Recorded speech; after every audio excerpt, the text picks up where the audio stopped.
Bab pertama, tak seorang pun gila. Izinkan saya memberitahu Anda mengenai suatu masalah. Boleh jadi itu akan membuat Anda merasa lebih baik mengenai apa yang Anda lakukan dengan uang Anda, dan kurang menghakimi apa yang orang lain lakukan dengan uangnya. Orang melakukan beberapa hal gila dengan uang, namun tak seorang pun gila. Begini, orang dari berbagai generasi dibesarkan berbagai orang tua dengan berbagai pendapatan dan menganut berbagai nilai di berbagai bagian dunia, lahir di berbagai ekonomi, mengalami berbagai pasar tenaga kerja dengan berbagai insentif dan berbagai nasib, mendapat berbagai pelajaran. Semua orang punya pengalaman unik mengenai cara kerja dunia. Yang Anda alami langsung lebih meyakinkan daripada yang Anda pelajari secara tak langsung. Jadi kita semua, Anda, saya, semua orang, menjalani hidup dengan menganut satu set nilai mengenai cara kerja uang yang sangat beragam dari orang ke orang. Yang tampak gila bagi Anda boleh jadi masuk akal bagi saya. Orang yang tumbuh dalam kemiskinan berpikir mengenai risiko dan imbalan dengan cara-cara yang tak bisa dimengerti anak bankir kaya. Orang yang tumbuh ketika inflasi tinggi mengalami sesuatu yang tak pernah dialami orang yang tumbuh ketika harga stabil. Pialang saham yang kehilangan segalanya selama depresi besar mengalami sesuatu yang tak bisa dibayangkan pekerja teknologi yang menikmati kejayaan akhir 1990-an. Orang Australia yang belum pernah mengalami resesi dalam 30 tahun telah mengalami sesuatu yang belum pernah dirasa orang Amerika. Dan seterusnya, daftar pengalamannya tak berujung. Anda tahu hal-hal mengenai uang yang saya tak ketahui. Begitu juga sebaliknya, Anda menjalani hidup dengan berbagai kepercayaan, tujuan, dan perakiraan yang berbeda dengan saya. Itu bukan karena salah satu di antara kita lebih cerdas daripada yang lain, atau punya informasi lebih bagus. Itu karena kita menjalani hidup yang berbeda, dibentuk pengalaman yang berbeda, tapi sama meyakinkannya. Pengalaman pribadi Anda dengan uang barangkali menjadi 1:100 juta dari seluruh kejadian di dunia. Tapi mungkin 80% cara kerja dunia menurut Anda. Jadi, orang-orang yang sama pintarnya bisa tak sependapat mengenai bagaimana dan mengapa resesi terjadi. Bagaimana kita harus menginvestasikan uang, apa yang harus diprioritaskan, berapa banyak risiko yang harus diambil, dan sebagainya. Dalam bukunya mengenai Amerika 1930-an, Friedrich Lewis Allen menulis bahwa depresi besar memengaruhi jutaan orang Amerika di dalam diri untuk sepanjang sisa hidup mereka. Namun ada berbagai pengalaman, 25 tahun kemudian, sewaktu berkampanye sebagai calon presiden, John F. Kennedy ditanya reporter mengenai apa yang dia ingat dari masa depresi. Kennedy berkata, "Saya tak punya pengalaman langsung mengenai depresi. Keluarga saya salah satu yang terkaya di dunia sejak dulu. Waktu itu kami punya rumah lebih besar, pembantu lebih banyak, berpergian lebih sering. Satu-satunya yang saya lihat langsung adalah ketika ayah saya mempekerjakan lebih banyak tukang kebun supaya mereka punya uang untuk makan. Saya benar-benar tidak belajar mengenai depresi, sampai saya membaca mengenainya di Harvard. Itu penting pada pemilihan Presiden Amerika Serikat 1960. Orang berpikir bagaimana mungkin seorang tanpa pemahaman akan kisah ekonomi terbesar generasi sebelumnya diberi tanggung jawab atas ekonomi. Dalam banyak cara, kekurangan itu hanya diatasi pengalaman John F. Kennedy di Perang Dunia Kedua. Itu pengalaman emosional umum lain dari generasi sebelumnya, yang tadi dimiliki lawannya, Hubert Humphrey. Tantangannya bagi kita adalah bahwa belajar atau keterbukaan pikiran sebanyak apapun tak bisa benar-benar menciptakan kembali kekuatan, ketakutan, dan ketidakpastian. Saya bisa membaca mengenai rasanya kehilangan segalanya selama depresi besar, namun saya tak punya bekas luka emosional orang-orang yang benar-benar mengalaminya. Dan orang yang menjalaninya tidak bisa mengerti mengapa orang seperti saya dapat membuat serampangan dalam hal-hal seperti memiliki saham. Kita melihat dunia melalui lensa yang berbeda-beda. Program spreadsheet bisa membuat model frekuensi sejarah kejatuhan besar pasar saham. Namun program itu tak bisa membuat model perasaan orang yang pulang, memandang anak-anaknya, dan bertanya apakah dia sudah membuat kesalahan yang akan mempengaruhi hidup mereka. Belajar sejarah membuat Anda merasa seolah mengerti sesuatu.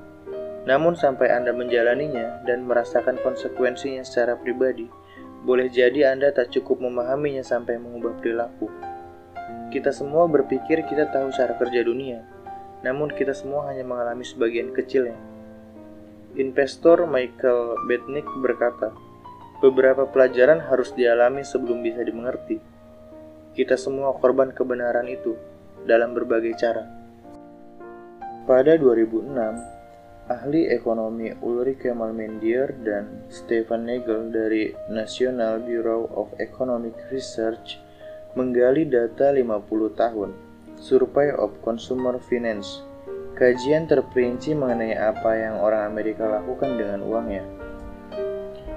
Dalam teori, orang harus membuat keputusan investasi berdasarkan tujuan dan ciri pilihan investasi yang tersedia bagi mereka saat itu. Namun bukan itu yang orang lakukan.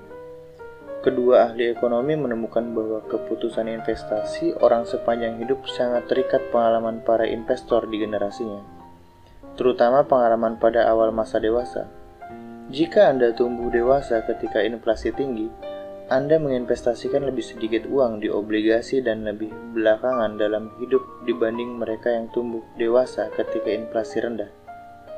Jika Anda kebetulan tumbuh dewasa ketika pasar saham kuat, Anda menginvestasikan lebih banyak uang Anda di saham, sesudahnya dalam hidup dibanding mereka yang tumbuh dewasa ketika saham lesu. Para ahli ekonomi menulis, temuan kami memberi kesan bahwa kesediaan investor individual menanggung resiko bergantung pada sejarah pribadi, bukan kecerdasan, pendidikan, atau kecanggihan, sekedar nasib kapan dan di mana Anda lahir. Financial Times mewawancarai Bill Gross, manajer obligasi terkenal pada 2009. Gross mengakui bahwa dia barangkali tak bakal berada di posisinya sekarang andai dia lahir satu dasawarsa lebih awal atau lebih belakangan. Kata artikel itu, karir Gross bersamaan dengan kejatuhan suku bunga selama satu generasi yang mendorong nilai obligasi. Hal semacam itu bukan hanya mempengaruhi kesempatan yang Anda dapatkan, melainkan juga mempengaruhi apa yang Anda pikirkan mengenai kesempatan itu ketika hadir di depan Anda. Gross menganggap obligasi sebagai mesin pembuat kekayaan. Bagi generasi ayahnya yang tumbuh bersama inflasi yang lebih tinggi, obligasi barangkali dipandang sebagai pembakar kekayaan. Perbedaan cara orang mengalami uang tidak kecil, bahkan di antara mereka yang barangkali Anda pikir cukup mirip. Misalnya saham. Jika Anda lahir pada 1970 di Amerika Serikat, S&P 500 naik hampir 10 kali lipat, atau sesudah disesuaikan dengan inflasi, sewaktu Anda berumur belasan dan 20-an. Itu kenaikan luar biasa. Jika Anda lahir pada 1950, pasar tidak bergerak naik ataupun turun. Ini disesuaikan dengan inflasi. Sewaktu Anda berumur belasan dan 20-an, dua kelompok orang dipisahkan nasib berdasarkan tahun kelahiran, menjalani hidup dengan pandangan yang sangat berbeda mengenai cara kerja pasar saham. Atau inflasi. Jika Anda lahir di Amerika pada 1960-an, inflasi sewaktu Anda berumur belasan dan 20-an, tahun-tahun ketika Anda muda dan mudah terkesan sambil mengembangkan dasar pengetahuan mengenai cara kerja ekonomi, mendorong harga-harga naik sampai di atas 3 kali lipat. Itu banyak. Dan ingat, orang antri beli bensin dan gaji tidak bernilai sebesar sebelumnya. Namun jika Anda lahir pada 1990 di Amerika Serikat, inflasi sangat rendah sepanjang hidup Anda sehingga barangkali tak pernah terpikir oleh Anda. Tingkat pengangguran nasional Amerika Serikat pada November 2009 sekitar 10%. Namun tingkat pengangguran untuk laki-laki Afrika Amerika berumur 16-19 tanpa ijazah SMA adalah 49%. Bagi perempuan kulit putih berumur di atas 45 tahun dengan gelar sarjana, tingkat pengangguran adalah 4%. Pasar saham lokal di Jerman dan Jepang hancur selama Perang Dunia II. Beberapa daerah dibom habis-habisan pada akhir perang. Pertanian Jerman hanya memproduksi makanan yang menyediakan 1000 kalori per hari bagi warga. Bandingkan itu dengan Amerika Serikat, di mana indeks pasar saham melebihi berlipat ganda dari 1941 sampai akhir 1945, dan ekonominya berada di keadaan terkuat dalam hampir 2 dasawarsa. Tak ada yang seharusnya memperkirakan anggota-anggota berbagai kelompok itu menjalani hidup dengan berpikiran sama mengenai inflasi, atau pasar saham, atau tingkat pengangguran, atau uang secara umum. Tak ada yang seharusnya mengharap mereka menanggapi informasi finansial dengan cara yang sama. Tak ada yang seharusnya berasumsi mereka dipengaruhi insentif yang sama. Tak ada yang seharusnya memperkirakan mereka mempercayai sumber nasihat yang sama.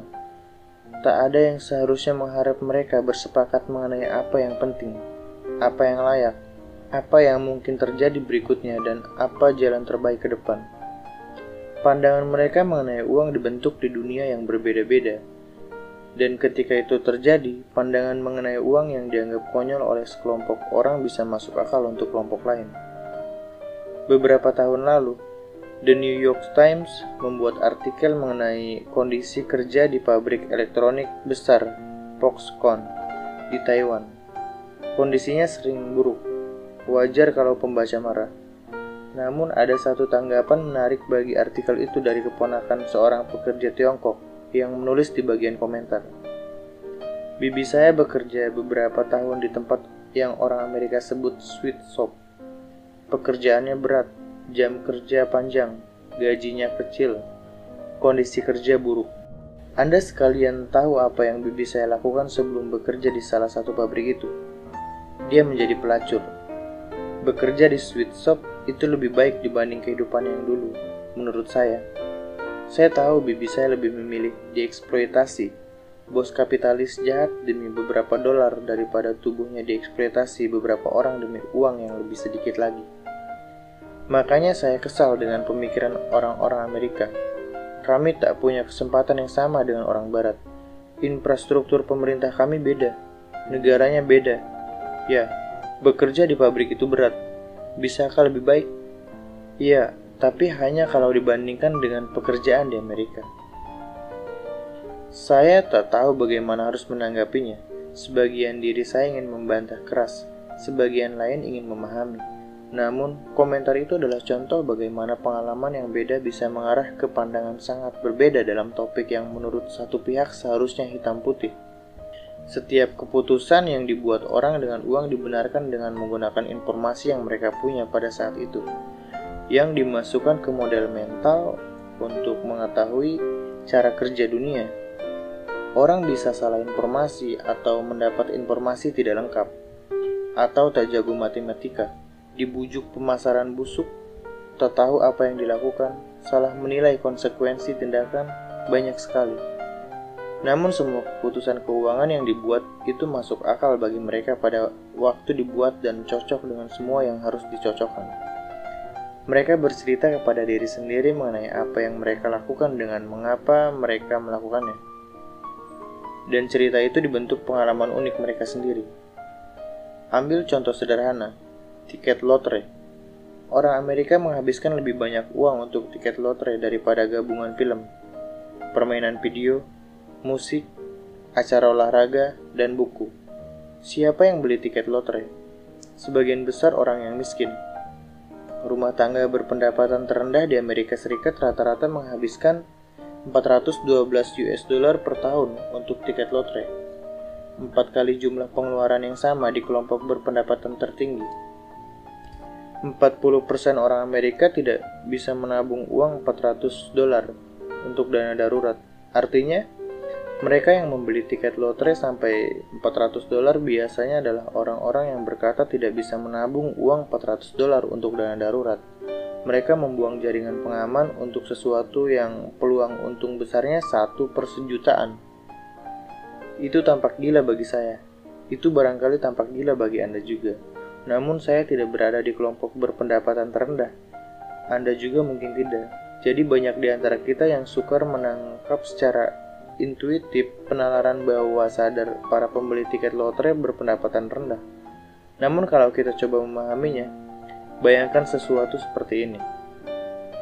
Kami hidup dari gajian ke gajian, dan tidak ada yang tersisa untuk ditabung. Prospek gaji jauh lebih tinggi tampak di luar jangkauan. Kami tidak bisa melancong kalau liburan, tidak bisa beli mobil baru, tidak bisa ambil asuransi kesehatan, tidak bisa beli rumah di lingkungan aman. Kami tidak bisa membiayai anak kuliah tanpa berutang besar. Sebagian besar hal yang sudah dipunyai atau bisa dipunyai, Anda yang baca buku keuangan, kami tidak punya. Beli tiket lotre adalah satu-satunya waktu dalam hidup kami ketika kami bisa memegang mimpi yang seolah nyata untuk mendapat barang-barang bagus yang Anda sudah punya dan anggap biasa saja. Kami membayar mimpi, dan boleh jadi Anda tak mengerti karena sudah hidup dalam mimpi itu. Makanya kami membeli lebih banyak tiket lotre daripada Anda. Anda tak harus setuju dengan penalaran itu. Membeli tiket lotre ketika bangkrut itu masih gagasan buruk. Namun saya bisa agak mengerti mengapa tiket lotre masih laku. Dari gagasan itu, apa yang Anda lakukan tampak gila, tapi saya agak mengerti mengapa Anda melakukannya.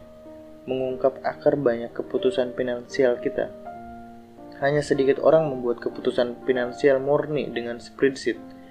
Keputusan finansial dapat dibuat di meja makan atau di rapat perusahaan, tempat-tempat di mana sejarah pribadi, pandangan unik Anda mengenai dunia, ego, kebanggaan, pemasaran, dan insentif Anda bercampur menjadi narasi yang ampuh bagi Anda. Perkara lain yang penting dan membantu menjelaskan mengapa keputusan mengenai uang sangat sukar, dan ada banyak sekali kekeliruan perilaku, adalah dengan mengakui betapa barunya topik itu. Uang sudah ada sejak lama. Raja Alyatis dari Lydia, sekarang bagian Turki, dianggap sebagai pencipta uang resmi pertama pada 600 sebelum Masehi. Namun dasar modern keputusan mengenai uang, menabung dan investasi didasari konsep-konsep yang praktis masih sangat baru. Ambil contoh pensiun. Pada akhir 2018, ada 27 triliun US dollar di rekening-rekening dana pensiun Amerika Serikat, menjadikannya pendorong utama keputusan menabung dan investasi investor umum. Namun, keseluruhan konsep dana pensiun paling-paling baru berumur 2 generasi. Sebelum Perang Dunia II, sebagian besar orang Amerika bekerja sampai mati. Itu harapan dan realitas. Sampai 1940-an, di atas 50% laki-laki berumur 65 ke atas masih bekerja. Social Security bertujuan mengubah keadaan itu. Namun tunjangan yang pertama kali diberikannya tidak ada miripnya dengan dana pensiun sungguhan. Ketika Ida May Fuller mencarikan cek Social Security pertama pada 1940, nilainya 22,54 dolar atau sekarang setara 416 dolar disesuaikan dengan inflasi. Baru pada 1980-an, rata-rata cek Social Security untuk pensiunan melebihi 1.000 dolar per bulan, disesuaikan dengan inflasi. Lebih daripada seperempat orang Amerika di atas umur 65 digolongkan sebagai miskin oleh Census Bureau sampai akhir 1960-an. Ada kepercayaan yang tersebar luas perihal semua orang dulu punya dana pensiun swasta. Namun itu dilebih-lebihkan. Employer Benefit Research Institute menjelaskan, hanya seperempat dari semua orang berumur 65 atau lebih tua yang punya pendapatan pensiun pada 1975. Di antara minoritas yang beruntung itu, hanya 15% pendapatan rumah tangga berasal dari dana pensiun. The New York Times menulis pada 1955 mengenai keinginan yang makin besar tapi ketidakmampuan yang berlanjut untuk pensiun. Mengulangi satu perkataan lama, semua orang berbicara mengenai pensiun, tapi rupanya sedikit sekali yang melakukan sesuatu mengenainya. Baru pada 1980-an, marak gagasan bahwa semua orang berhak dan seharusnya mendapat masa pensiun yang nyaman. Dan cara untuk mendapatkan masa pensiun yang nyaman itu adalah harapan bahwa semua orang akan menabung dan menginvestasikan uang sendiri. Saya akan ulangi menyatakan betapa barunya gagasan itu. 401 Sarana tabungan pensiun utama Amerika baru ada pada 1978. Roth IRA baru ada pada 1998. Kalau disamakan dengan orang, maka dia belum boleh minum minuman beralkohol. Seharusnya tak ada yang kaget kalau banyak di antara kita yang payah dalam menabung dan berinvestasi untuk masa pensiun. Kita tidak gila, kita semua hanya masih baru. Begitu juga dengan kuliah. Jumlah orang Amerika berusia di atas 25 dengan gelar sarjana naik dari di bawah 1%. Jumlah orang Amerika berumur di atas 25 dengan gelar sarjana naik dari di bawah 1/20 pada 1940 menjadi 1/4 pada 2015. Biaya kuliah rata-rata pada periode itu naik di atas 4 kali lipat, disesuaikan dengan inflasi. Sesuatu yang begitu besar dan begitu penting menerpa masyarakat begitu cepat. Dan itu menjelaskan mengapa misalnya banyak sekali orang membuat keputusan buruk dengan pinjaman uang kuliah mahasiswa dalam 20 tahun terakhir. Belum ada akumulasi pengalaman selama puluhan tahun yang bisa dipelajari. Kita belajar sambil jalan. Begitu juga dengan dana indeks yang umurnya belum sampai 50 tahun dan dana lindung nilai yang baru mulai dalam 25 tahun belakangan. Bahkan penggunaan utang konsumen secara luas, KPR, kartu kredit mobil, belum mulai sampai sesudah Perang Dunia II, ketika Gibil mempermudah jutaan orang Amerika meminjam uang. Anjing dijinakkan 10.000 tahun lalu dan masih mempertahankan beberapa perilaku leluhur liarnya. Namun, kita dengan pengalaman baru 20-50 tahun di sistem keuangan modern berharap sudah sempurna menguasainya. Bagi suatu topik yang sangat dipengaruhi emosi versus fakta, itu masalah. Itu juga membantu menjelaskan mengapa kita tak selalu melakukan apa yang seharusnya kita lakukan dengan uang. Kita semua melakukan hal gila dengan uang, karena kita semua relatif baru dalam permainan, dan apa yang tampak gila bagi Anda boleh jadi masuk akal bagi saya. Namun tidak ada yang benar-benar gila. Kita semua membuat keputusan berdasarkan pengalaman unik masing-masing yang tampak masuk akal bagi kita pada saat tertentu. Mari kita simak cerita mengenai bagaimana Bill Gates menjadi kaya di bab berikutnya.